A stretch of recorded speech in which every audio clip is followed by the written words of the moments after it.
All right, welcome everybody to Hump Day Hangouts. This is episode number 511, and today is the 28th of August, 2024. So the last Hump Day Hangouts of August before we roll into September and start marching into fall of 2024. I don't know about you guys, but 2024 has been flying by. So we'll say hi to the guys real quick. We got a couple of quick announcements, and then Bradley has informed me that we have a metric F ton of questions. So we're going to get into those pretty quick today.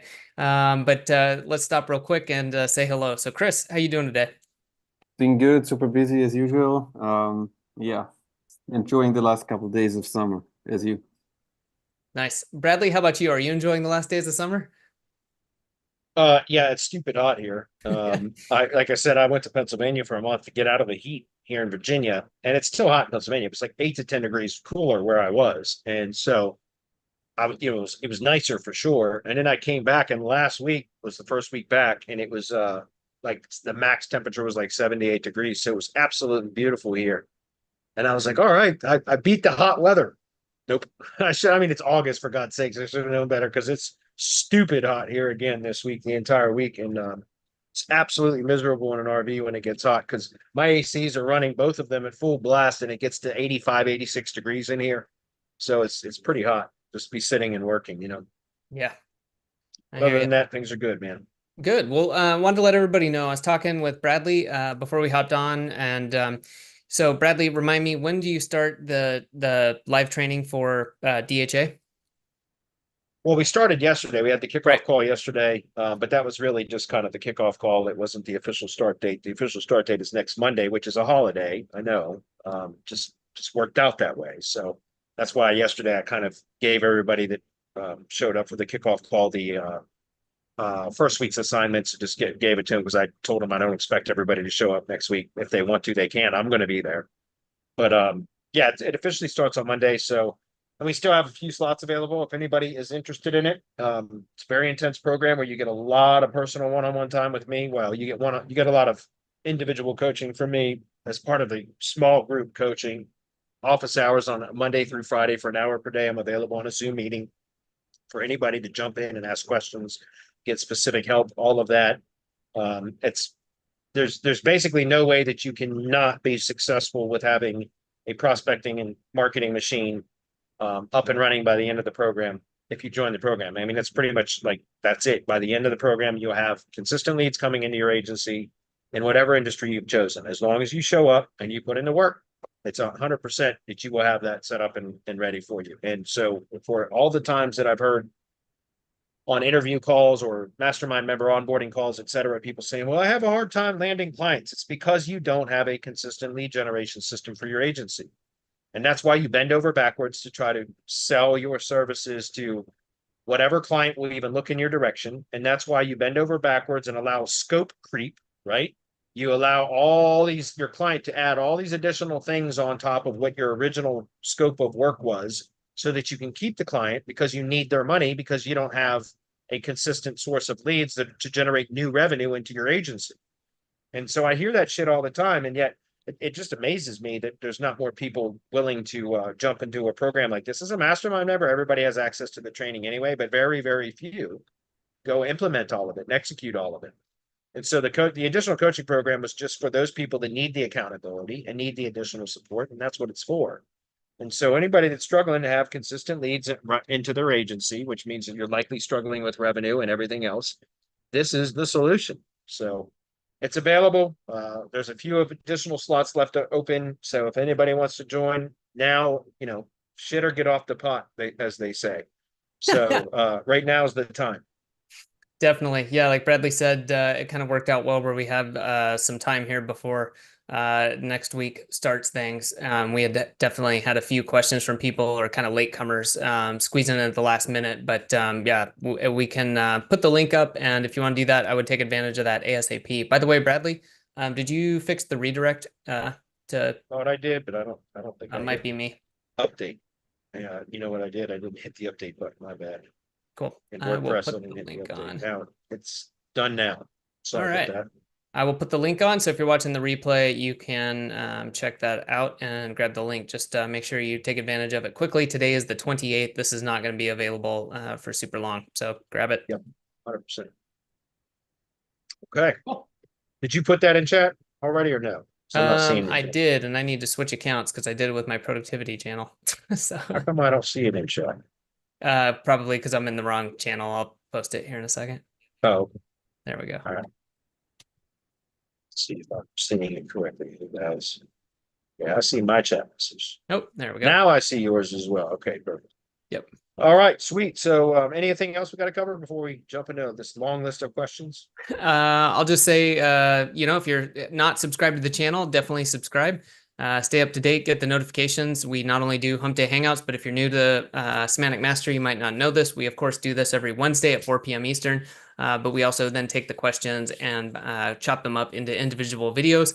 If you can't make it live, we're going to be sad, but we will not cry. But you can get us your questions ahead of time by just going to semanticmastery.com/HDHO. And on that page, we have all of the replays. We have a link where you can ask your questions ahead of time, which is why you want to be subscribed, so you'll get notified when the videos come out. And then also we got AI Bradley chilling on that page. So you can ask Bradley with knowledge of the last 12 months of Hump Day Hangouts questions, anything, and get some answers there. And if you can't answer it, come join us anyways on Hump Day Hangouts, but would love to see you there. So just so you guys know, I'm going to grab the screen. Yeah. But speaking of AI, Bradley, one of our DHA program members, and by the way, I saw a question pop into the form just now that says, "What is DHA?" So I'll address that in just a minute. And also, there's some really good questions today in our questions sheet. Well, So, real quick, Bradley, too, the other one was that he's asking what days is the DHA, which I'm not sure what they're asking, but maybe what day of the week or what day is the training or when does it start? So, okay. So yeah, let me just address this and then I'll talk about AI Bradley briefly, because there's a funny one. Anyway, so DHA is Directory Hybrid Agency. Triton Locksmith, that's who it is that's asking the question. I can see it in the questions form and in the comments box now. DHA means Directory Hybrid Agency. It's the method that I've developed for 4 years. I've been working on it for 4 years. I started initially, it wasn't intended to be a program for others. It was for my own agency to benefit my own agency, which was a hybrid between lead generation and traditional retainer-based services. And the reason why is because I started in local SEO with lead generation, and I've always preferred lead gen over retainer-based services or traditional, agency client relationships. I've always preferred lead gen because I own and control those assets. Where you do traditional agency-based retainer work for clients, you're always building their presence, their assets, their brand, not your own.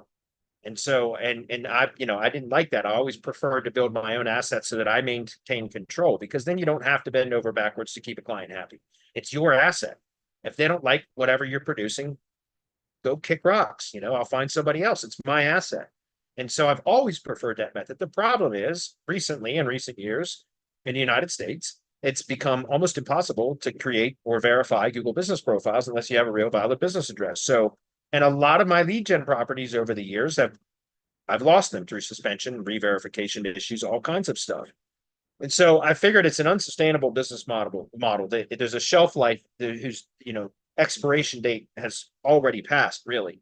And so I wanted to try, and in addition to that, because of the industry that I'm in with tree service contractors, I prospect and sell spring and fall, or spring through summer, excuse me, and land new clients. But then every winter, I get about 60% of those clients that I landed previously that year will pause or suspend SEO services because winter, everything slows down. And so, it pisses me off because, again, it's like, if you guys all know, or most of you should know, you put all the SEO work is front end heavy. You put all the work into the front end, where it's a lot of work to get them up and performing well. But then once they're performing well, it's kind of like cruise control. It's easy to maintain. It's easier to maintain. It's a lot less work for the most part. And so anyways, but I wanted to get off this hamster wheel of doing a shit ton of work for a client and then they cancel once I get them to a good position. And then they, tree contractors would say, well, we'll come back in the spring. But if I did the work right, then a lot of the times they wouldn't need to come back in the spring because they're still benefiting from the SEO work that was done in the year before, if that makes sense. So I wanted to develop a way to reduce or mitigate my attrition, my churn, to where at least if they're going to leave, I'm going to retain benefit after they've left. In other words, if you are always building up a client's asset, their brand in their online presence, excuse me, then whenever they leave, they're going to continue to benefit from the work that you did. But what are you left with? Nothing other than the money that you generated, the revenue that you generated while you were working on their assets and their brand. But you're left with nothing. So you got to start all over again, find somebody else or find more clients and everything else. So I wanted to kind of avoid that, or to reduce that to where I was retaining benefit from the work that I was doing for others. And so the directory hybrid agency model was something I developed for myself. And about 2 years ago, I realized that it was a model that could be, shared with others. And so that's when I started to develop the training and the SOPs and everything else to be able to provide it as a program. And so we just recently, I don't know, 4 months ago or so, we launched the first DHA phase 1 group, which there's 3 phases to it. The first phase is building the prospecting and marketing machine. And that's the most technical part of it. And that takes 12 weeks because it's just a lot of setup and everything else. There's a lot of moving pieces. But I've tried to make it as simple as possible with full SOPs. And then the coaching program is to provide additional specific support as needed. Phase 2 is the sales and fulfillment. Still working on developing phase 2, but that will be available by the end of this next phase 1 group. So this is phase 1 group 2. And phase 1 group 2, who just started, like I said, this week, the official start date's next Monday. That's 12 weeks. So at the end of 12 weeks, we will have phase 2 available, which is sales and fulfillment. And that's only a 6-week program. And that is where we focus 100% on how to sell and fulfill what you're selling. And and again, I've gotten really good at selling SEO services. So I can help you guys with that too. But then the last one, phase 3, which I haven't even started developing yet, is scaling, which means automating, delegating, and building an organizational structure so that you can remove yourself from day-to-day operations and have a full functioning agency that is producing revenue for you and your family and everything else. And so phase 3, I haven't even started to develop that yet, but we will have phase 2 ready by the end of this one. So again, if anybody is doing client work and they struggle to get clients, this is precisely what it's for. So hopefully that answers the question. Which days is it? It's every Monday is the group accountability meeting for 12 weeks. Then every day there is daily office hours from 7 a.m. till 8 a.m. Eastern. You do not have to be present. If you need specific guidance and support, you can show up at any time during that hour, Monday through Friday, and I'll be available to jump. It's a Zoom meeting, so you can share your screen and I can walk you through whatever it is that you need help with, or I can take the screen and show you how to do it. I also give our members the ability to pre-post questions, just like Hump Day Hangouts. So if somebody has a question that they need addressed during an office hours calls, whenever they post the question, the following morning, I will address that and I will provide whatever training is needed to resolve that issue, if that makes sense. And every one of these are recorded. So if you're unable to attend at that time of the day, which I understand, like people on the West Coast, 7 a.m. is 4 a.m. for them, I get it. But they can post questions anyways. I'll still answer the questions and they'll get to watch the replay, which is always usually posted within the same day, but sometimes within 24 hours. So the point is, it's just a really intense coaching program where you get a lot of specific support from me, plus all the SOPs. As a mastermind member, you get the SOPs anyways. But what I found from coaching is that most people, as soon as they hit some significant challenges in the setup or, building the infrastructure, whatever, they just quit. They just quit and they move on to something else. And so there's been a lot of people that have come through our mastermind that start on the directory process and building their own directory hybrid agency. And they run into a little bit of challenges. And instead of asking for specific support, they just quit and move on to the next shiny object. And we see that all the time in our industry, guys. I guess it's just the human nature. So I wanted to provide those. There are members in our group, though, that are very ambitious and are good at managing their time. And they can absolutely, there's been people in our group that have absolutely built it from just the SOPs. And that is precisely what they're for. But for those people that need the additional accountability and the additional handholding, I wanted to make that available. And that's what the DHA coaching program is about. So that's available. Like I said, there's a few additional slots open. If anybody wants to jump on, just go through the process. At the bottom of that Google Doc that Adam posted is the link to schedule a call with me. Yeah, and then from that, I'll jump on a call with you sometime in the next few days. And if it's a good fit, I'll send you the payment link so that you can check out. There's a full pay option and a single pay a split pay option. A fucking fly just showed up in here. It's gonna be buzzing around while I'm trying to answer questions. So if, and then again, if somebody wants to join, like I said, just apply, we'll jump on a quick call, make sure it's a good fit. Because I only want people in that I know is going to, you know, or at least is very likely to complete the program. And then that's it. No hard sales tactics or anything like that. It's just a conversation to see if it makes sense to join. Okay. Okay, guys, I'm going to jump into questions. We got a bunch. The one thing I did want to make a joke about briefly was about AI Bradley. One of our mastermind members that just recently joined, and he joined the DHA program. His name is Michael. He went to go ask AI Bradley, what is the velocity of an unladen sparrow? And so Delphi, the company that we use to create AI Bradley, says, your clone couldn't answer a question. And I laughed my ass off because if anybody knows Monty Python and the Holy Grail, which is a fucking classic movie, you know, that's what what is the velocity of an unladen sparrow? And it and so there's an actual full answer about that was done. I answered the question. Let me just see if I can find it real quick. It's funny as hell. And then we'll get into some actual real SEO work. Michael Smith, right here. This is the answer that I sent to him. Monty Python and the Holy Grail, airspeed velocity of an unladen sparrow. And this is not a joke. Like, this is an interesting engineering. And they went through like what the actual airspeed velocity of an unladen sparrow is, anyways, as long as it's not weighed down by a coconut. So anyway, I just thought that was hilarious. And I love the fact that look, yes, great to have generational humor appreciated. I thought it was hilarious when he posted it. So anyway, let's get to some SEO stuff. Huzaifa, I know I probably just butchered your name. I apologize for that, but man, good on you for asking a lot of really good questions. Sometimes I get irritated when somebody posts question after question after question, but you've been posting really good questions, and I think they're valuable to answer. So I appreciate that. I also see some other questions that are coming in that I think are valuable. So I'm going to try to roll through some of these, but I want to get to Will Fitzpatrick's about how to do keyword research for local SEO. I want to give you guys a couple quick ways to do that. I think it's fairly easy to do that right now because of the, Google changed its algorithm. It's, if you understand entity-based SEO, or what I call topic and category optimization, keyword research is considerably easier now than it used to be. Because once you understand the topics and categories, so again, Google business categories and top level topics, entities, then it makes it so much easier to do keyword research, because that's really all you need to focus in on. What are the top level topics and categories? Once you do that, all the other keywords fall into place because the keywords are associated with topics or categories. So it's not necessary to drill down into specific keywords for local. Other industries, other types of SEO, I don't know. I can't even speak on that because all I do is local. But for local, it has become significantly easier, in my opinion. So I would like to get to that at some point if we have time. And I also see a question from Cecilia that I would like to answer too, because I think that's a good one. And Cecilia deserves special attention because she's a valuable member of our group. So in case you didn't know.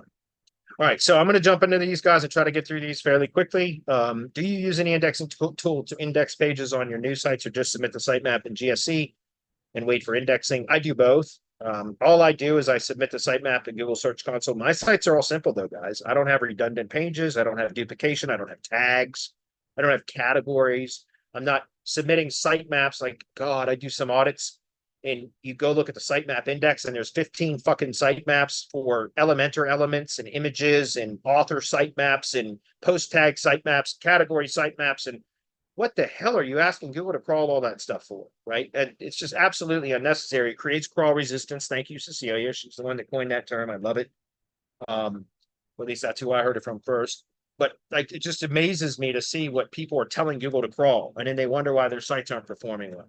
Like all this stuff that is absolutely not necessary and is causing crawl resistance, which causes Google to use more resources, which is one of the things that I feel. I don't have any evidence of this other than experiencing through my own testing, but I feel like Google is rewarding sites that are efficient, that it can process to understand very quickly and efficiently.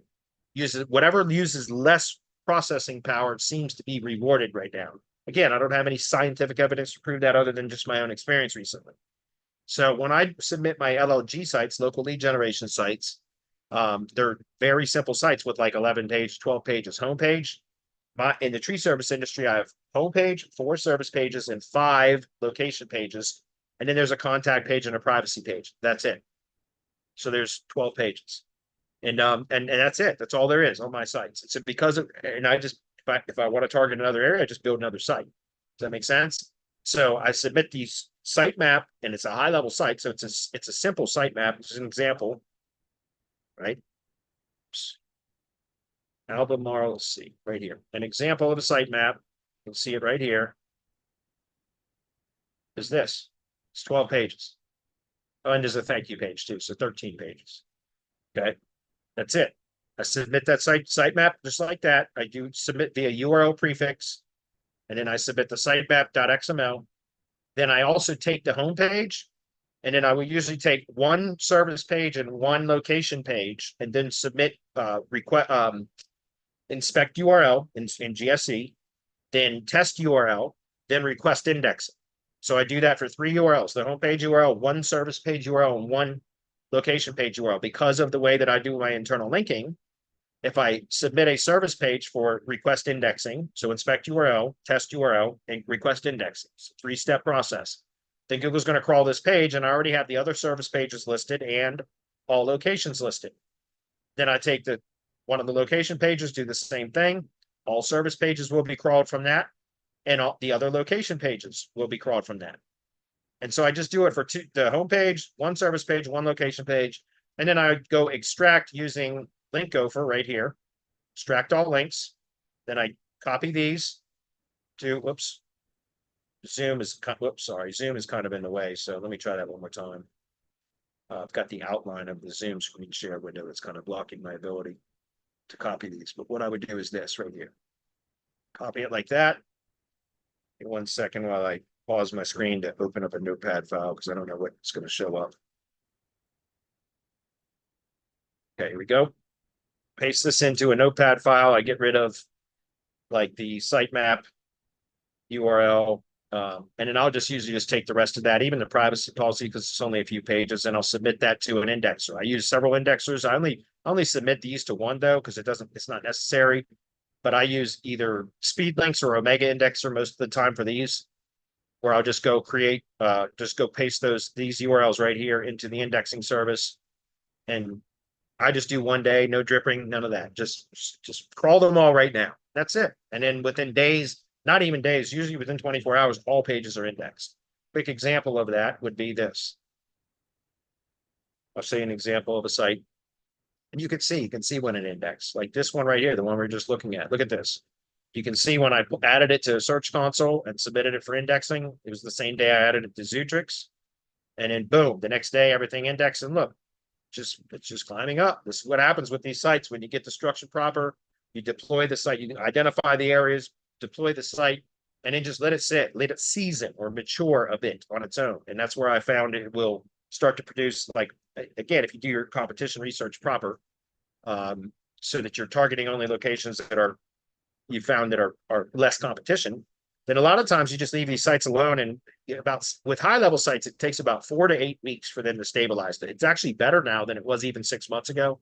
Like, they stabilize quicker. Initially, like even 6 or 8 months ago, a high level site, when deployed, when submitting it for index, you'd see pages would index and then they'd fall out, and then they'd come back and they'd fall out. And you would see that the very volatile swings in like an organic rank track. These are organic only assets, guys. Most of them anyways. And so you would see that in the rank reports, they would drop in and out of the index. It'd be very volatile swings for about anywhere between 4 to 8 weeks. And then it would stabilize, and then it would look more normal like this. Recently, though, these sites are indexing better and stabilizing a lot faster. And so what I found is if you just leave them alone for anywhere between 4 to 8 weeks, you will typically find you will be able to identify the winning performers, the ones that are performing well with no additional SEO work needed. And then the ones that, and by the way, there's going to be sections or locations that are being targeted that are going to need an additional push. But that doesn't mean you can't monetize these sites. I don't have to rank all these keywords to be able to use this as a sales tool, guys. Do you understand that? Like, it doesn't have to, all the pages don't have to be ranked for ranking.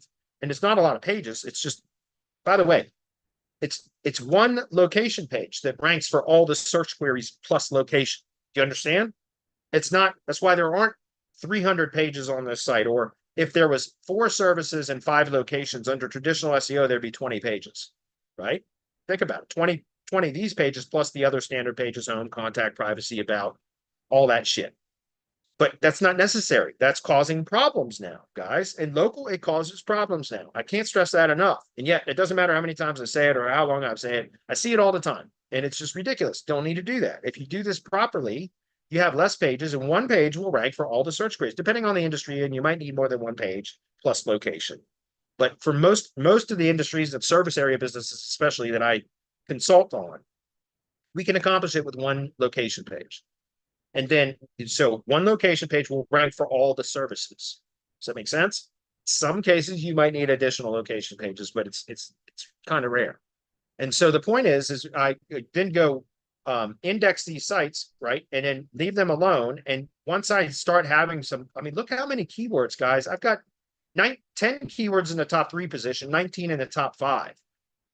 No links have been built to this, although I did have a previous site that I did redirect to this. So there was a little bit of link equity from the redirect that's coming through, which might be part of the reason why this one has jumped so much. But you'll see all these green arrows. This is a lot of green arrows, a lot of movement for a brand new site. And so there's enough here that I can use this now as a sales tool, right? I can go market to tree contractors in the Charlottesville, Virginia area and point to, you know, the adjacent areas, the suburbs around Charlottesville, say, look, I've already got assets that are ranking in the service area that you claim you want jobs from. It's not ranking in Charlottesville yet, but it can be, right? It can be. Build some links to it, do some additional supporting assets, etc. I can get the Charlottesville keywords to rank too. But here's a starting point. That's all that's needed, guys, is to be able to demonstrate to the potential client that you know how to get results in their own area for their own products and services where you're outperforming their own website. That makes sense. And then you can use that as a sales tool. You can either monetize it by renting it out, selling them leads, or just using it as a sales tool, like an incentive, right? Like, hey, look, if you hire me to do SEO or lead generation, whatever, marketing services for your business, I will assign this site or any of the leads that come from this site to you at no additional cost. You still own a site. By the way, once they're a client, you take some of their budget to build links to your site because it's on their behalf. It's going to benefit them. There's nothing ethically wrong with doing that. And now you are benefiting because you own and control this asset, and you're using their budget to build links to make sure that the other pages that aren't performing well yet do. And then if they decide to leave, so be it. Didn't you accomplish what you set out to do with their money? Yeah, you sure as hell did. And you retain this benefit. While all other SEOs, when they lose the client, they're left with nothing. You're left with assets that you used part of their budget to build up your assets, your presence, etc. Directory hybrid agency, guys. That's precisely why I started developing it, to mitigate the churn that I had in my own agency.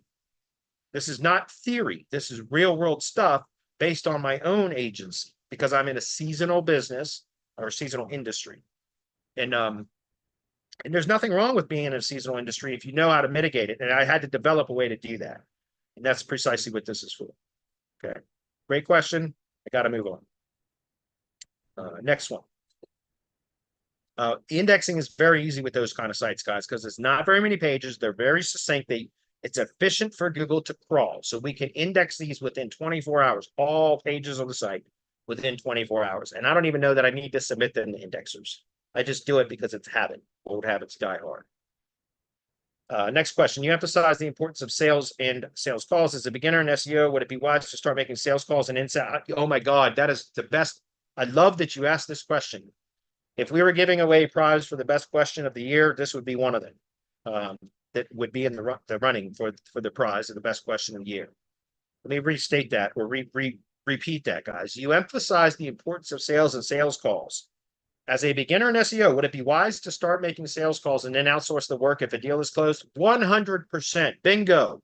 I've been trying to get people to understand that recently. I think the industry is flawed and that people come into this industry and think, if I learn how to rank stuff in local SEO, I'm set. I'll be financially free. All my financial woes will disappear.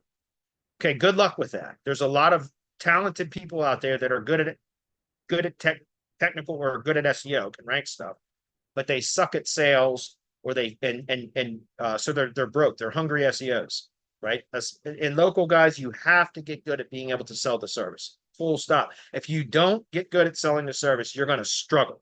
no matter how good you are at local SEO, you're going to struggle if you don't know how to sell the service.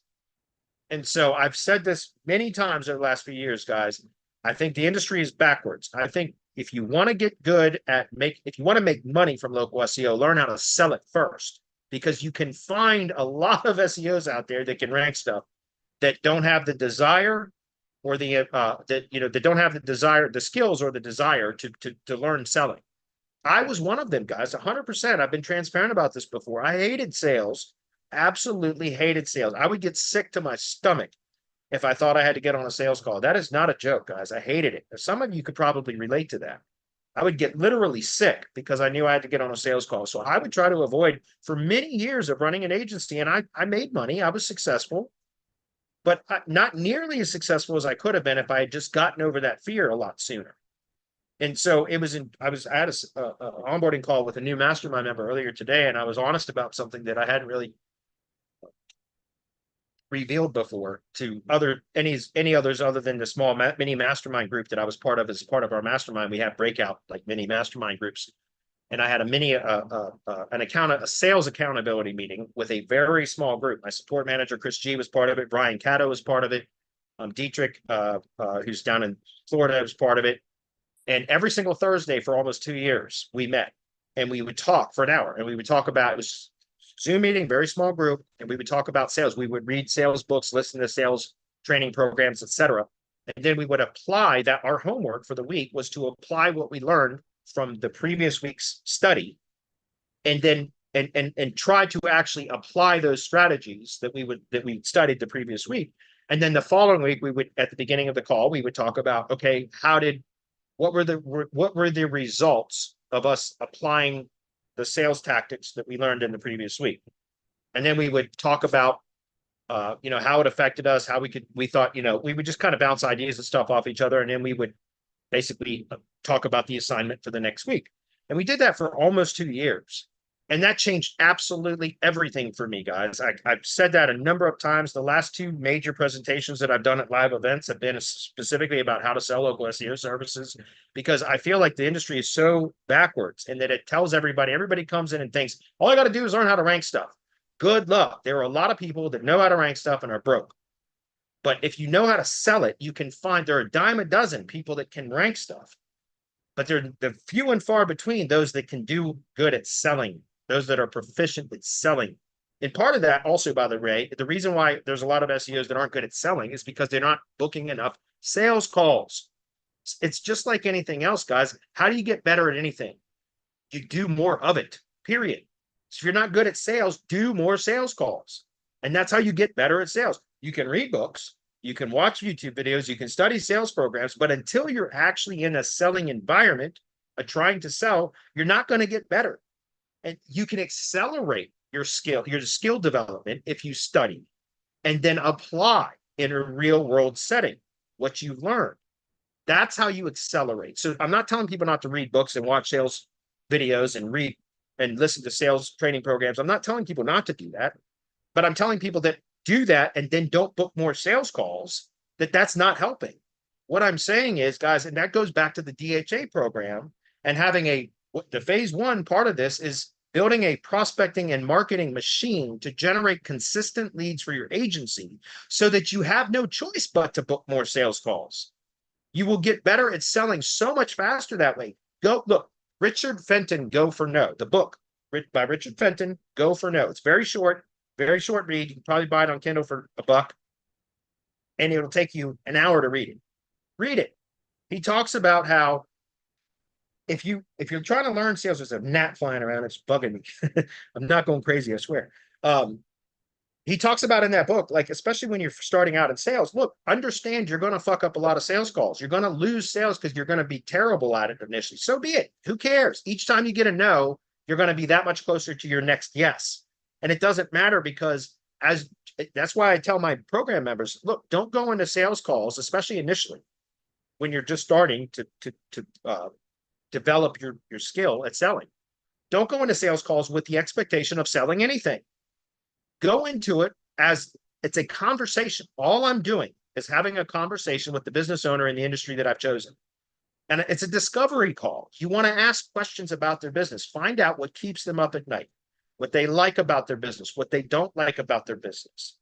You know, find out these things, because then you will start to develop the proper messaging for what is compelling to that type of a business owner, which again goes back to trying to do this across multiple industries is absolutely ridiculous. And I don't know how anybody does it. And I'm not anybody that's successful at it. Great. Good on you. You're a better man or woman than I am, because I have no idea how people do this across multiple industries. I think you should understand one particular industry deeply so that you know what their objections are, what their pain points are, what is compelling to them, what causes them to take action, right? You get to know what causes the consumers of their products or services to take action so that you can be effective at marketing their business to their audience, right? But you have to market your services to the business owners in whatever industry you're targeting. So you have to know vocabulary on two levels: the business owner vocabulary and the consumer vocabulary for the products and services that are interested in the products or services of that industry. And you have to know what creatives convert, which copy converts, how to sell to them, and how to generate leads that are compelling for the consumer to then want to book a sales call with the company or an estimate or whatever it is, an appointment, whatever. So you have to understand an industry at a very deep level to be effective as a marketer, not just as an SEO, guys. You understand SEO is a technical skill, and most SEOs call themselves internet marketers, but they don't understand marketing at all. And I didn't either, by the way, for many, many years. I thought I did, but I didn't. And it wasn't until I started studying direct response marketing, which is to generate the leads, and sales, which is how to sell the service, right? Produce the sale, generate the revenue. And I'm not, guys, I'm not above and beyond any of this. I've been through it all myself. I went through a progression where I had to overcome my own fear of selling. And the only way to do it is to do more of it. And I mean that. And so it took me a year and a half to overcome and to become proficient at sales. And now I don't hesitate for a second. You know what I mean? It's fine. I've got no problem getting on a sales call because I'm confident in my products and services, number one. Number two, again, I don't have to hard sell anybody on anything now because I just demonstrate that I can produce results or whatever. And then it's just like, hey, does it make sense for us to work together? That's it. Like, it's just so much easier when you do that. And by the way, if you niche down into a particular industry, then you'll have the experience to be able and the resources to be able to point to prove that you know what you're doing. So to get back to the original question was, as a beginner in SEO, would it make more sense to learn the sales side of things and find outsource fulfillment providers or a partner that you can partner with that is good at executing SEO tasks, but maybe has no interest in selling? Either partner with somebody that can do SEO, or find a white label fulfillment provider that you trust and is reliable, that can produce consistent deliverables for you and your clients that produce results, right? And if you can do that, then absolutely, if anybody wants to make money in local SEO, start with learning how to sell it first. And the way you start to learn how to sell it first is to book more sales calls. But you got to generate the leads first, which is why you have to learn marketing to generate the leads. You have to learn sales to generate the revenue. You understand? And so learning SEO is the last thing that you should do if you want to make money in this business. In my opinion, guys, this is my opinion. I know others may differ. That's fine. I'm giving you my opinion because you asked. Okay. If I were to start over in this business, I would start with learning sales, 100%. And again, once I finally got over my fear of selling and developed the skill, which it took time, there's no question. But once that changed absolutely everything for me, guys. And that's why I try to encourage others to do the same. Focus in on marketing, generate the leads for your agency so that you can cherry pick the clients you want to work with instead of bending over backwards to land any client, even when you know in your gut, you have that gut feeling that this is going to be a problem. This is going to be a pain in the ass client, but goddamn, I need the revenue. So I'm going to do whatever it takes to land this client, promise the world. And then I'm going to be under stress for the next 6 months and know that I'm in danger of losing that client at any moment because first of all, they're a pain in the ass. Second of all, I bit off more than I can chew. How many of you can relate to that? I did it. I did it many, many times over my career. But once you have a consistent source of leads coming in your agency, you can cherry pick the ones that you have the best rapport with, right? The ones that are the easiest locations or areas, the least competitive areas, so that you'll look like a damn rock star, which is why I teach in the DHA program to do competition research, so that you only are targeting areas to prospect that have low competition, so that you can get results quickly with little effort, so that you look like a rock star and it makes your job easier. And if you do that consistently, guys, if you learn marketing first, pick an industry, learn marketing so that you can generate leads from that industry, then start booking sales calls from the leads generated, then you will, and don't go into initial sales calls thinking you have to sell something, because your prospect will smell desperation through the Zoom meeting or through the phone or whatever. In my industry, the tree service industry, it's about 90% phone calls, not Zoom meetings. And so if you go into sales calls initially with just like, hey, look, this is just discovery call. I just want to find out about your business. And that way I can develop things that are going to help solve problems that you have. If you go into it with that kind of an attitude, that kind of an expectation, then you can build rapport very quickly with your prospect, because they don't sense that you're trying to sell them anything. They sense that you're literally trying to find out what are their problems, so that you can develop solutions. And eventually you will figure it out through enough conversations. You'll be able to answer objections before they're even brought up, right? You'll be able to presuppose certain things, because you'll find commonalities from having conversations with multiple business owners in the same industry. You'll find that they all experience very similar problems. So you can develop offers and services, right? So solutions to their problems. And so then you can eventually get to a point which is called the challenger sale method. Go look it up. It's a book called The Challenger Sale. It's fantastic. It's an evolution of the spin selling method, which is by Neil Rackham, which is what I learned. I learned how to sell from the spin selling system, or spin selling method. And the challenger sale is the evolution of that, which is, once you understand a particular industry very well, you can skip all the discovery stuff, because you already know, because you have a deep understanding of that industry, what they need. And so you can presuppose things to where now you can specifically address things that you already know that they know is a challenge in their business. And then the goal is to help them to see their business from a new perspective, to gain new insight about their business that they were unaware of. An example of this, and I just had this same conversation with the new mastermind member earlier today, was if I asked 10 tree guys what they need in their business, more than anything, they're going to tell me leads. Most of them, majority of them are going to say, I need more leads. And so I always ask them, and the next question is, okay, well, yeah, I expected that you were going to say that. I kind of assumed you were going to say that, because I oftentimes hear that. So let me ask you something. Walk me through the process of what happens when a lead comes into your business. How is it generated? Does it come through a phone call? Does it come through a web form on your website? When the lead comes in, what happens? Do you answer the phone, or does it go to voicemail? Do you have somebody answering the phone for you?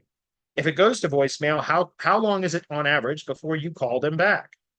And I ask them these questions. You shut up and listen. Let them talk, them answer those questions in great detail. And as they are explaining how inefficient their process is in managing that lead, they come to realize that maybe it's not leads that they need.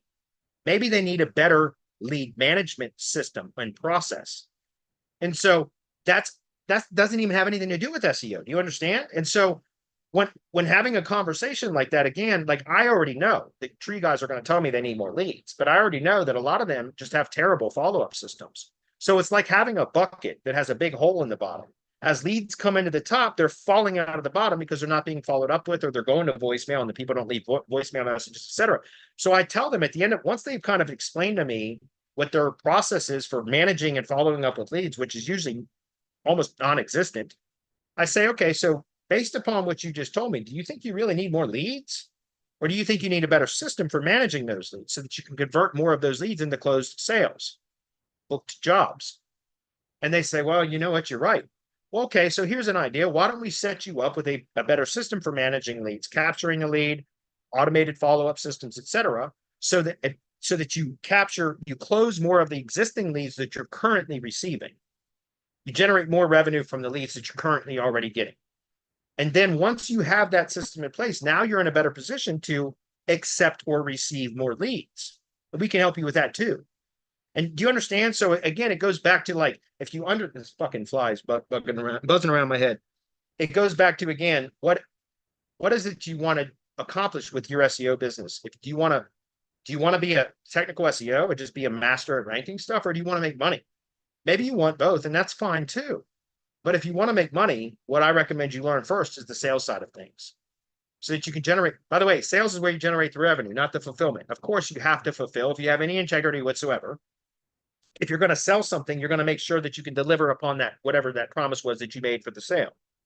So you need to have a good product or service that is reliable, that can produce whatever result it is that you're selling. If you're selling a result, maybe you shouldn't sell a result. Maybe you should sell a deliverable instead, right? Like a website or, whatever. All I'm saying is there are different ways to approach this. And if you want to get good at SEO, great. I respect that. I like SEO too. I've enjoyed it. I still like testing and tinkering and figuring out how to manipulate Google. I love it. I do. Very passionate about it. But I also like making money. And so if you want to make money in this business, guys, learn how to sell first, right? And that's my opinion. Again, if others have differing opinions, hey, more power to you. Anyways, additionally, I'm not familiar with how sales calls work. What kind of phone setup is typically used? I just use high level. Should I use my own phone? Well, again, you guys should have a good CRM. I use high level for that. You can use any CRM. I use high level. High level is a CRM, marketing automation. All the services that we sell as front end services now are high level, are fulfilled through high level. Lead generation sites, Google Business SEO, review generation and management for clients. Those are our 3 front end services. That's done through high level. Those are all functions of high level. And our high level is the CRM, the call it. We can use it for calling, SMSing, email. It's not great for emailing. It is for conversational emails after the lead has been generated, but it's not good for cold emailing. But I do have, as part of my program, set up the instantly is what I use for cold emailing, just so you guys are aware. Okay, great question. Again, I think one of the best questions that we've had all year, guys. I would teach on that exclusively if I could, but I know a lot of people want to hear SEO talk too, so we'll talk about that too. But I want to see you guys make more money. I really do. And again, that's what the DHA program is for, guys. Is to help you guys, those of you that are in the local SEO space as consultants or agencies, to make more money. That's what it's for. That's why I really find it hard to believe that there's not a line of people ready to join. But most people just want to learn SEO and they don't want to learn how to actually generate a ton of revenue from it. I prefer the latter, to be honest with you. Do you offer white label SEO PPC service in the tree service industry? I offer white label SEO services for any industry. We at Semantic Mastery offer that. I have Semantic Links, which is my white label link building service for agencies and local SEO consultants. I don't want consumers. I don't want end businesses buying links from me. I want agencies and consultants. I want SEO professionals buying links from me. I don't want to talk to end consumers and other businesses and other industries. I don't want to have to try to dumb down my language so that they understand it. And I'm not saying that to be mean or shitty or anything else. I'm not saying that to be an asshole. I love selling links to SEOs because they, for the most part, speak my language, right? When I'm selling stuff to tree service guys, it's dumbed down to tree guys don't have any interest in SEO whatsoever. Honestly, all they give a damn about is if their phone is ringing. So that, I swear, I love the industry for that reason, because all they care about is if their phone is ringing. And then that's where we step in and help them to produce better results from those calls. That makes sense. How long should I wait for my pages to be crawled and indexed, especially in the ongoing core update, before concluding that the on-page content isn't effective and make changes? My domain is 5 months old. That's a good question. I don't know, because without looking at how the site is optimized, if you're having indexing issues, there's a number of reasons, but there's some big culprits that I can point to right now, which is number one, is there duplication or redundancy? Google hates that shit right now. At least in local, guys. Again, I'm talking about local to be clear, because somebody's going to run away and say, well, Bradley said this, and it's about something not applicable to what I'm talking about. Heard that many times. So in local, if you have redundant, duplicated pages, Google's not wanting to index them. It'll crawl it, but it won't index them. And I see this all the time with local SEO, because service area businesses, especially, there will be 5 services in 10 locations, supporting locations that they claim that they do or within their service areas. So they'll have 5 pages times 10 locations. So they'll have 50 pages when they only needed 15 pages. And so there's a lot of redundancy, a lot of duplication, and Google doesn't like that right now for local SEO. I'm telling you, through a ton of testing, I see it all the time. And you can even go into Search Console and see crawled but not indexed. There's discovered not crawled, crawled not indexed. and then there's indexed. Crawled, not indexed means Google crawled it, but didn't think it was worthy of indexing. Or there's some sort of technical error, like a canonical is, a user declared user declared canonical is pointing to another page and you didn't know it. By the way, use this SEO Pro extension. Oops, sorry, I didn't do that.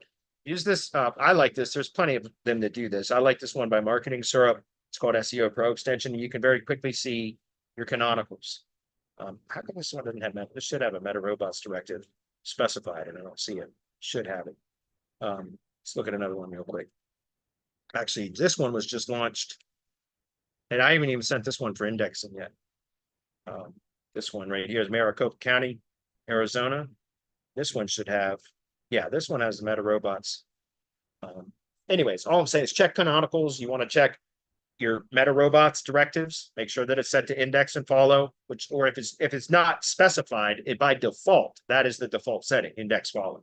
Check those things, look at sitemaps, make sure that, again, you're not asking Google to crawl and index a bunch of unnecessary, ridiculous stuff, like Elementor elements and fucking post tags and like author pages when it's a local site that doesn't have any authors. Like I see that crap all the time. Well, I don't understand. The site's not indexing. It's not performing well.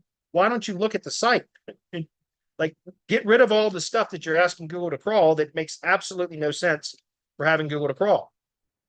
Just stop it. Make it more efficient, and Google will index things very, very quickly. Like I said, these sites right here, guys, I can index them within 24 hours. Through the process I just described. I probably don't even need to submit them to an indexer, and they would index. I don't know that for sure, though. I haven't tried that in isolation. So how long should you wait? If you submit a page, especially if you inspect URL, test URL, request indexing, right? That 3-step process, and Google doesn't index it, then start looking at technical factors. Try to determine if there are some canonical directive robots.txt, no index tags, anything at all that could be keeping it from. And also, if there are redundant, duplicated, similar page titles, that's a big thing right now. Although I'm seeing Google actually index the pages, but none of them perform well if they're competing pages. If that makes sense. All right, moving on. And I'm going to have to try to jump. You know what? I appreciate all these questions from him, but I do want to talk very briefly about local SEO or keyword research. Excuse me. So let me. And then I would also like to address Cecilia's question, and I don't want to go super over today. It's too hot. It's too hot in here. I want to go to the gym where there's air conditioning that works better. What I'll do is I'll try to keep some of these questions open. These are great questions, by the way. I appreciate your questions, but I do want to answer a couple of other people's questions today. So I'm going to do that now. So how to do keyword research for local SEO, guys. We'll try to keep this brief, although I'm not very good at doing that. Keeping anything brief. So I apologize for that, but I always start here, trends.google.com. Guys, always start here, right? So I'll just give you a quick example in the tree service industry because I know this industry well, but this is how I would go about it for anything. So for example, if I'm trying to identify, remember, first and foremost, I want to identify topics and categories. So then I use trends. When I do local keyword research, it's really about competition research. It really has nothing to do about keyword research. Because keyword research, for me now, is understanding the entities related to the industry I'm working in. Does that make sense? And one of the first way that I would start that is go look at Google business categories for the businesses in that industry. Okay, go look. Just go do searches for plumbing, or whatever industry you're in, plus city, for some major metro areas within the country. And then look at the Google business categories, catalog, right? Copy the Google business categories and put them into a spreadsheet. I always like to use a spreadsheet where I put the category term in the first row. Each column has its own category, the first row. And then what I go then do is go search for that category term plus Wikipedia appended in Google search. So I do category, Wikipedia, search, right? In Google search. So I'd say Google search with category Wikipedia, or keywords that are related to the products or services in that industry plus Wikipedia. And then I start to look at the entities within Wikipedia, the Wikipedia entities that are sorted by Google according to relevance to the seed query. And then I extract those and put those into a spreadsheet as well. And I start to develop, again, I do this manually, guys. I know there are tools that can do it. I like to do it manually because it forces me to, it just like I'd rather write things down with like pen and paper than I would type them out. Like if I want to retain it, I write it down. There's that mind-body connection between, with writing. So I like to do things manually when I'm trying to impress it upon my memory better, if that makes sense. That's just me. I'm just giving you guys, you asked, telling you. Okay, so I always start with Google business categories in the industry that I'm researching. Then I create the spreadsheet, going to go to Google and search for category plus Wikipedia. I start to identify the entities related to that industry according to Google. How are they relevant to the seed query? Then I will also just start to think about products and services in that industry and then do those product or service search queries plus Wikipedia to see what entities are related to those and just kind of map all that stuff out, try to take notes about it. Then once I have that, then I can go very quickly identify low competition areas that I could target first as for my prospecting and marketing. Okay. And that's where I would come into trends. Now, I've always used trends as kind of a starting point, but before, when it was a keyword-based algorithm, it was a lot more of a lengthy process in trends of trying to identify. But let me just give you guys an example, right? So you can see that there are certain keywords, by the way, are going to give you the option within trends to either do a search query. So you're going to analyze by search term or by topic, right? So for example, if I look up, like, let's just say tree, for example, you can see that we have tree as a search term. Tree as a plant, that's interesting. Not surprised I don't see, let's see if we can find another one. Like, let's look for pruning. Maybe pruning will show up. Yeah, okay. So pruning shows search term and topic. What I found is when it comes to local, you're going to get very little results when doing topic research with trends. So I don't do it. I just use trends for keyword research or search term research. Does that make sense? But that's after I've discovered now, because it's no longer a keyword-based algorithm, I like to understand the topics and entities associated with the industry first. Topics, categories, and entities, right? Entities, topics and categories are created from entities. What is an entity? It's a person, place, or thing. Semantic web is about associations between entities or how entities relate to each other. Google business categories were created from entities, right? I call them topics because I think it's easier for people to understand. Topics are entities that can be combined entities to create one topic, if that's clear. So anyway, back to what I was saying. Now, in the tree service industry, I don't need to go in and do a bunch of keyword research on different keywords. All I got to do is, what is the primary Google business category? It's tree service. So that's all I need to do. If I'm looking for the competition research to identify areas that I want to target first in my prospecting and sales, my marketing and sales. Why am I saying that? Because first of all, I want to target low competition areas to sell my services to companies in that area because I know I can likely get them results very, very quickly with very little work. Why would I want to make it harder on myself and go target the highly competitive areas? I don't want to. I want to target easy areas. I've done enough of the hard shit over my career that I want to focus in on the easy shit now in my later years. You know what I mean? And so I don't need to look at tree service, tree removal, tree trimming, arborist, stump grinding. I don't got to look at all those keywords. It's top level category research at this point, because tree service is a top level category for Google business profiles in my industry. So all I need to do is look up tree service. And then what I'm going to do is I'm going to look at the last 12 months. And then I'm going to look at the United States if I'm trying to identify the areas that I want to target first.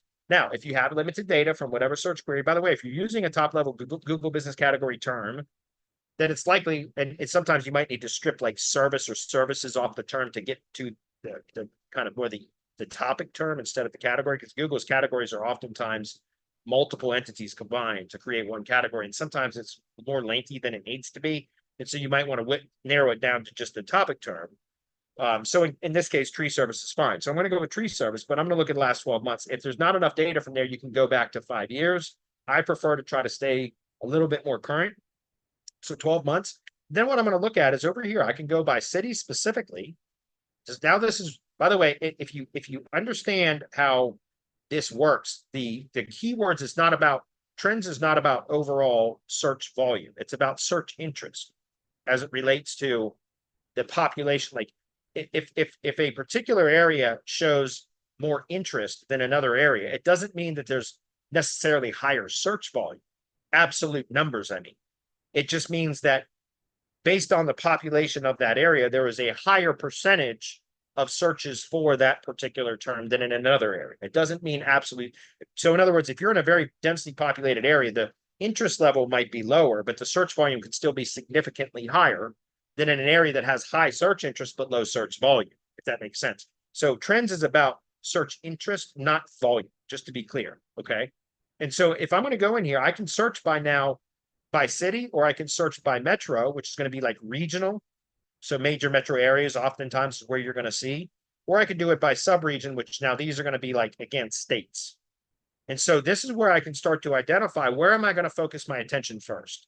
I'm going to look for the areas that have the highest search interest first, because then I'm more likely to find buyers in that area for my services. Okay. So if I'm looking at this, it's 5 o'clock. I see that. I'm going to try to answer this question, and I'm going to answer CEO's question, and we're going to wrap up for the day. But if I want to look for this, I'm going to start looking for our areas. So like, let's just say that I want to go by sub-region first. I'm just doing research right now. So I want to say, okay, well, New Hampshire, that's a very small state, but it says that it has the highest search interest.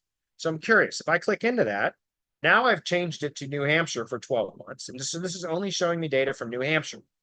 Now, what's interesting here, by the way, is you can see which companies are spending money on advertising.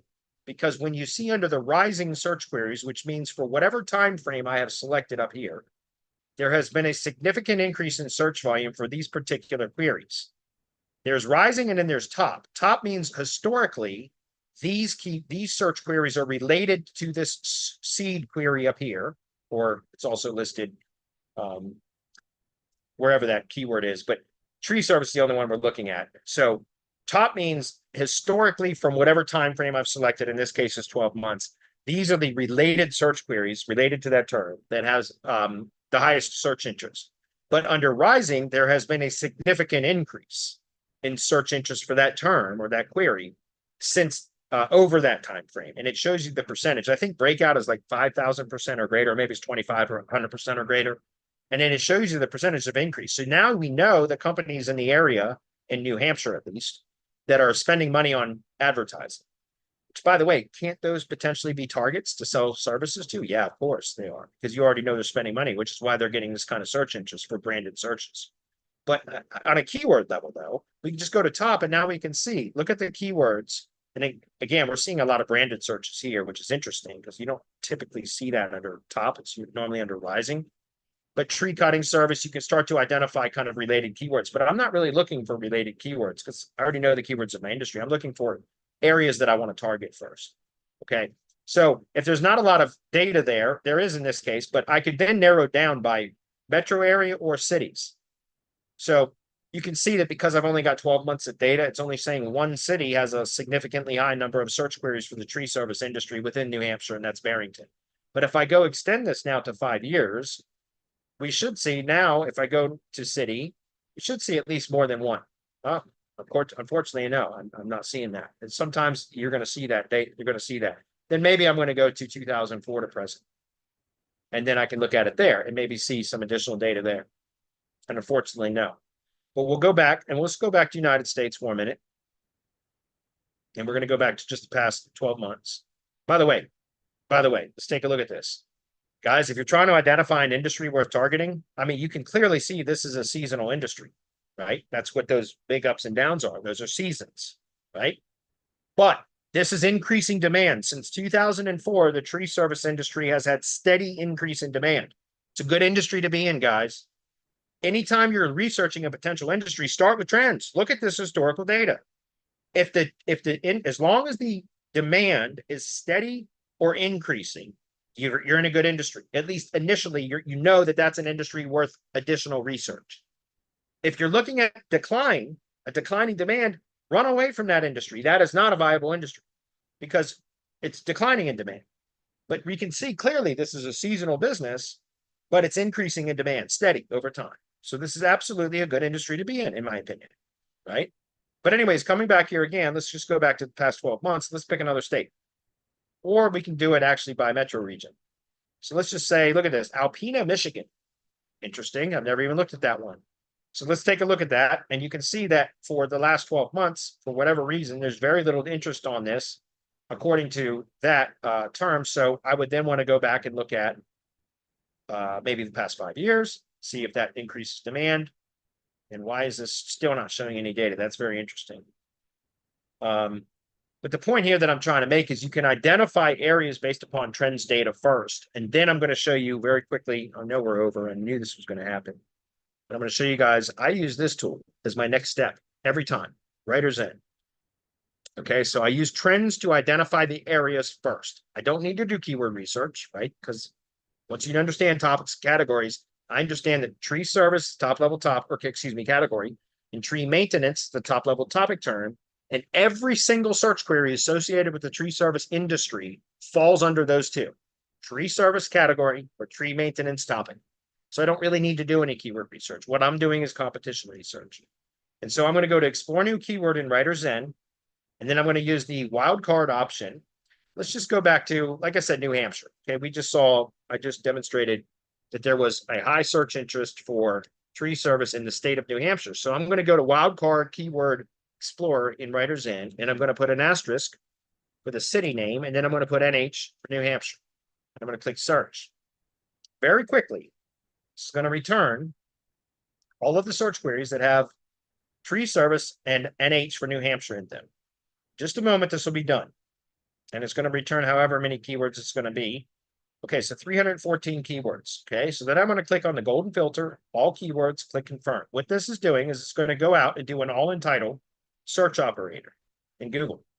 And it doesn't, look, it's done. You believe that shit? It's done that quick. So look at this, guys. Now I can sort by search volume and what I'm looking for to determine areas that I would target within New Hampshire. I'm going to look at search volume, CPC, and all entitled. Those are the three metrics that I'm looking at. Okay. I want to try to find those that have decent search volume, that also have fairly high cost per clicks or CPC values, on the higher end of CPC values from the range that we can see here. And then I'm looking at all entitles. And from there, I'm going to determine what are the competition levels, because the lower the all entitles, the lower the competition. This is a true measure of SEO competition here, because this means that the SEO title, how many pages are indexed in Google that are specifically targeting this query, this term in the SEO title. That's what this is saying. Does that make sense? So we can see like tree service, Manchester, New Hampshire, that particular search query gets 170 searches per month on average, at $12 CPC values. And if you can see, that is one of the higher values out of this range of CPC values that we can see here. There's another really good one, but that's low search volume, right? High CPC values, but low search volume, but zero all entitles. Does that make sense? So very quickly, we can identify the areas that we should then go out and target. Look, I recommend if you have no confidence in your ability to sell yet, then go build local lead generation assets or organic only assets in the areas that you've identified through this process. Guys, you saw how quick that was. Go to trends. Once you've identified the topics and categories, which you should start there, then you just go take the top level topic term or category term, plug it into trends, identify the areas that have the highest search interest. Then you go to Writer's End, the keyword explorer wildcard option, put top level category or topic term, asterisk state abbreviation, whatever state it was that you determined has the highest search interest. And then let it run, apply golden filter, and then right there you look at search volume, CPC values, all entitled, to identify the areas that you would target first. And then you can either build local lead generation, organic only assets in those areas and let them rank. And then you start prospecting, and just that you can market your services to companies in that area, because now you've got something to point to prove that you already know what you're doing. It makes the sale so much easier, guys, right? Think about it. It makes the sale so much easier when you can say, look, I've already ranking a site in your area for the same products and services that you provide. It's outranking your own site. I can help you to do the same. Would you like to have a conversation? Right? That's how you do it. Or if you already are confident in your abilities and you've already got some experience in ranking stuff in other areas, then maybe you don't need to build LOG assets and you can just go straight to marketing to those areas that you've identified as low competition, and then just point to other examples that you've been able to prove that you know what you're doing and get results. And then you can start marketing immediately to the low competition areas, so that when you land a client, you're a hell of a lot more likely to get them results with a lot less work and less budget, which means you can charge less. Number one, makes it an easier sale, but also you retain more margin, more profit margin. Does that make sense? So again, it's in the SEO industry, I think things are oftentimes upside down. People think that they should learn how to rank stuff first before learning sales. I disagree 100%. People also think that they should always go target the high search volume, high competition areas because they can make more money. Yeah, but your stress levels are through the roof. Your stress levels are proportionate to the competition levels. the danger of losing that client is proportionate to the competition levels, right?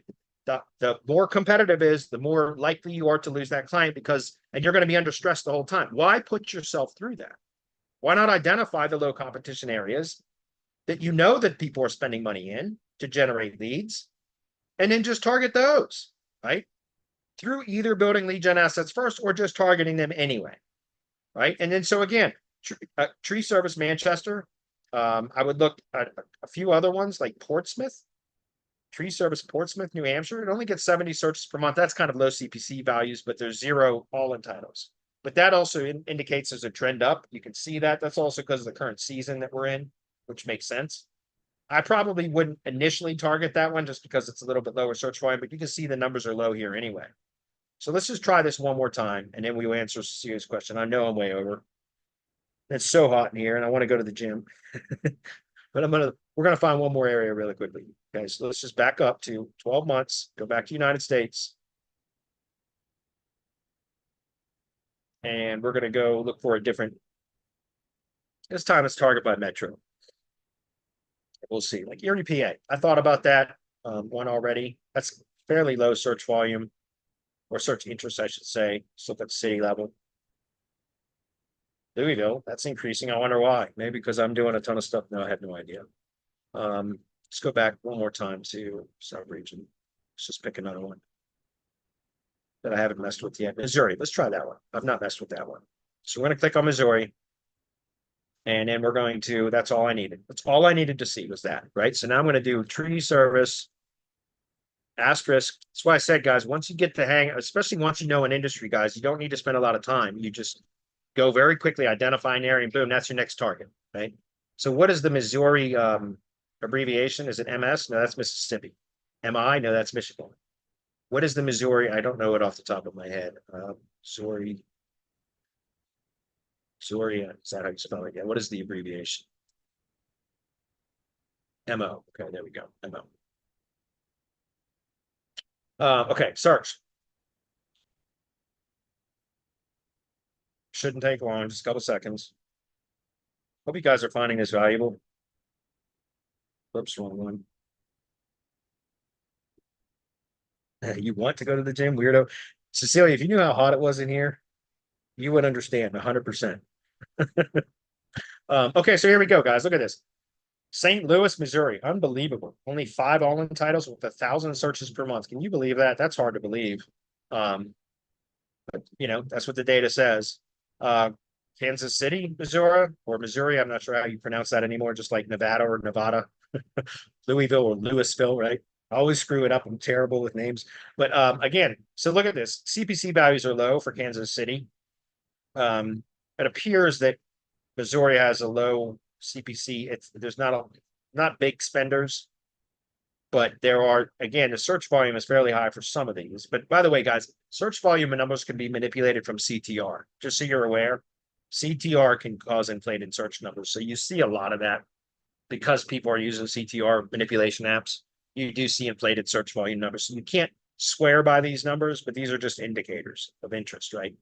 But this is, again, I look for CPC, overall volume, CPC, and word count. Excuse me, I did not do the golden filters, so forgive me. So run that for a second.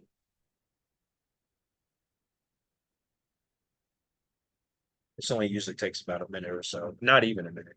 Depends on the keywords. If there's thousands of keywords, it could take a few minutes. This usually wraps up pretty quickly, though. Come on. It always says it's going to take a lot longer than it does. But anyway, just going off this data, let's take a look at this. So Tree Service St. Charles, look at that. It's almost done. 320 searches. I'm okay with that. 1483. That seems to be one of the higher CPC values. And the all-in titles are 3. You guys see that? Look, if you want to see for yourself, just go do an all-in title operator. Then I always put in quotes so that I'm specifically targeting that one phrase. What was that? St. Charles. Just going to copy that. Come back over here, paste that in. Close the quote. And now, remember, Google's not showing the results count anymore, guys, but you can go down and take a look. Look at this. There's 2 pages. Let's go to next. So at the top of page 2 is 11, 12, 13, 14, 15. This is showing 15 pages in the primary index. This is also a supplemental index. Do you guys understand that? That's for like duplication, etc. Duplicate content, duplicated pages, etc. So in the primary index, there was what I say 16 results, 15 or 16 results. This is showing here again. This is not, I don't consider these as absolute numbers. These are just indicators, just to be clear. So you can see that again, this has 320 searches per month on average. CPC values on the higher end of the range for this area, this location, or this state, I should say. And the CPC, or excuse me, all the title numbers are very, very low. So this might be a really good area to target. So if I wanted to target this area, what I would then do next, and again, I'm going way, way over, but this is a great question and I wanted to answer this, is I would then go take a look at, just go copy it from here, St. Charles MO Wikipedia, right? So I'm going to go here, type Wikipedia. And what I'm going to do is open up that Wikipedia page, and then I'm going to see what county it is, St. Charles County. Okay, so there we have it. Now I'm going to go to communities, and now I know what I'm going to be building my LLG site, local lead generation site from, right? I'm going to target St. Charles County on the home page. St. Charles, the city, is going to be one of my location pages. And so then next, I'm going to find the adjacent locations to that city. So I'm going to go to Easy Local, easylocal.com, map radius tool. I'm going to scroll down to the bottom at easylocal.com, and I'm going to click on the map radius calculator. Then I'm going to target St. Charles, Missouri, right here in the address section. And then I'm going to do, I don't know, let's try 6 mile radius. From here, I'm going to copy this St. Charles, Missouri. Maybe let's get, maybe that doesn't like the comma. Try that. Maybe it doesn't like the period. Try that. Okay, let's get a zip code. So we're just going to grab one of the zip codes from here. We'll do it that way. So 63301. We'll do it that way instead. Because it doesn't work. God damn it, I just hit copy again, didn't I? Yeah, I did. Excuse me. Try that again. Copy. Control A, Control V, draw a map. There we go. They'd like the zip code better. Okay, so what I would do is then from here, I'm going to copy that data, the whole, because you can only copy the whole block. I don't know why it does that. Then I'm going to paste it into a notepad file, and I'm going to identify from this data which cities are within that 6 mile radius. So we already know that we're going to have St. Charles as the primary, or as one of those cities. And if I'm going to target in my LOG site templates, I'm targeting 5 locations. So now we can see that we have 1, 2, 3, 4, 5. And I just got lucky this time. Sometimes you got to play with the radius a bit to get it right. But this is now 5 locations that are within St. Charles County, Missouri, with Missouri being the location that I would be ultimately targeting, right? But now these are adjacent locations that are likely going to be very low competition. That then now I can identify, I can go build a site around where I'm targeting St. Charles County on the homepage. Then I have my 5 city pages right there. And then I have my 4 service pages, because that's the template that I have set up for my industry. That's it. There's my next site. You guys get it? Now from there, I go deploy the site with the same template, the same images, the same URL structure, everything else, 100% the same as the previous sites that I've deployed. And I just have my VA now do the georelevance data, where it's the data collection. And she is actually the one deploying the sites now. And then, you know, in 2 days, this site will be deployed. And now I've got another asset that I can submit for indexing and wait to start seeing results like what I showed you earlier in Zootrix, where you just see, boom, it starts to jump up. Many of those pages will start to rank. And now I've got an asset that I can point to for marketing purposes, marketing and sales purposes. You guys understand? It's not a hard process. Once you get to one industry, guys, you can develop efficiency. How many of you have to go through this keyword research bullshit for every new client that you land? Because you will talk to anybody that looks in your direction. Is this fun? Do you like doing all this keyword research for hours and hours and hours? Or would you rather just understand the industry and then very quickly, in a matter of minutes, identify an area that you're going to target next? That's your next client right there in that area. You don't know who the client is yet, but you know where they're going to come from, right? It's a much better model, guys. And you don't have to reinvent the wheel. It's this same site, guys. I'm going to build this same site every damn time, right? It's my site. I don't have to worry about design elements.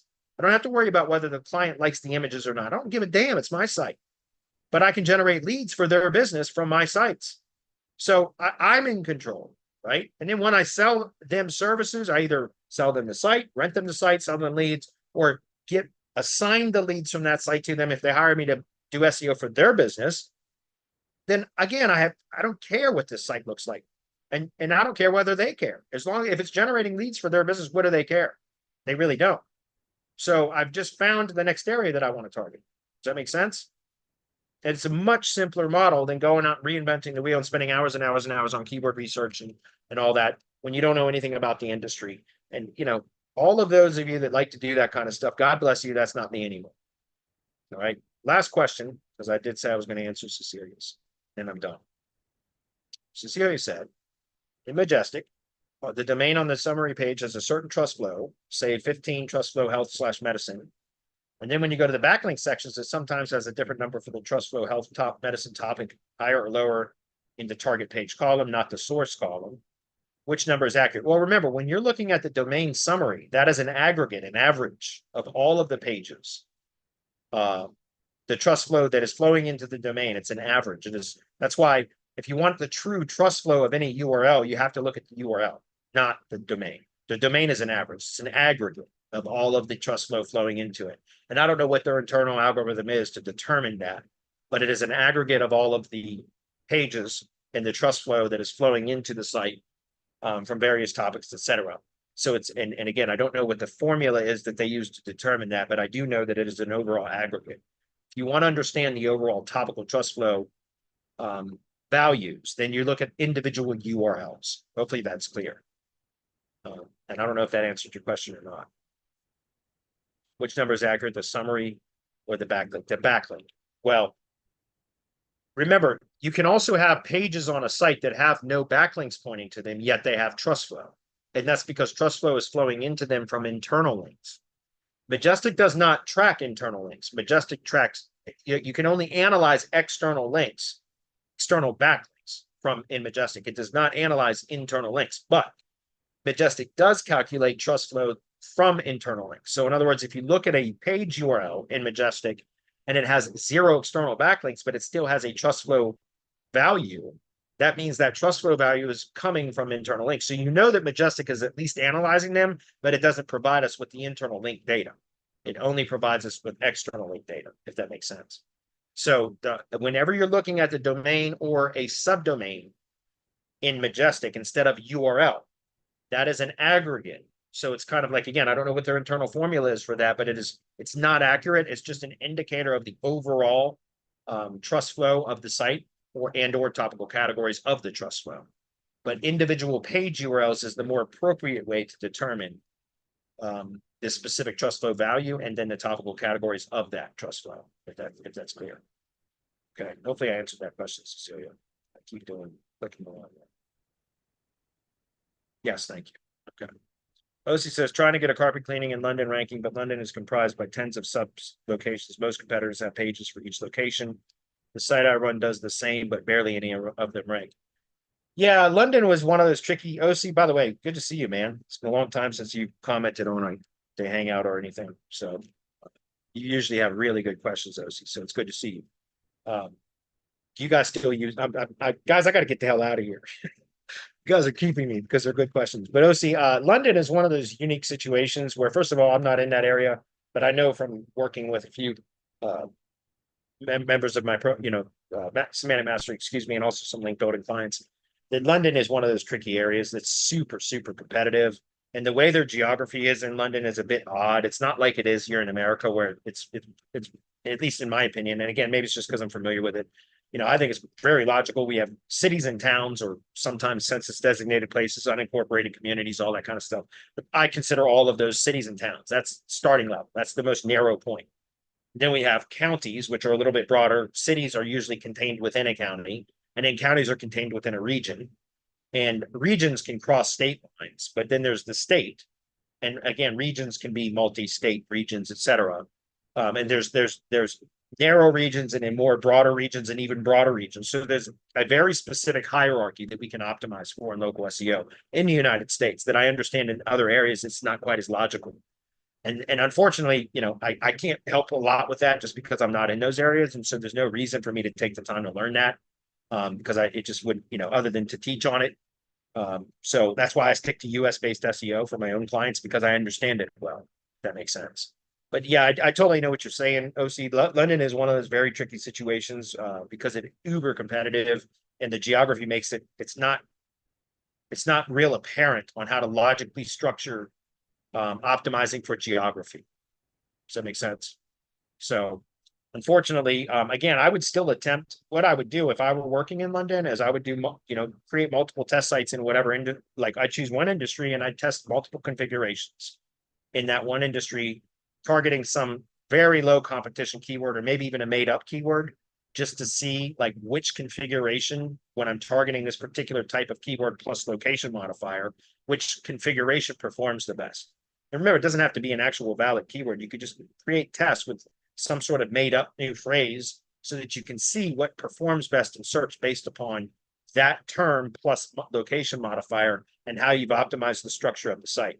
And then once you determine which performs best, then you apply that to an actual project with real search queries and see if you can duplicate that type of a result. Unfortunately, there's really no way, guys, to determine what is the best configuration without trial and error. I can give you the framework, which is what I try to do, but I always tell people, like, I can't do the testing for you. Like, I can give you the exact recipe for tree services, but for everything else, it's going to be guidance on the proper structure as a starting point. And then you have to do the testing to configure what is the best performing. And then remember, it's going back to direct response marketing principles. You always want to figure out whatever your best performer is becomes your control. And whenever possible, you want to try to split test single variable changes to that control and see what kind of effect it has. If you can find something that has a positive effect where you get a performance gain from it, then duplicate that a few more times and see if you get more often than not, right, that same positive response or result from it.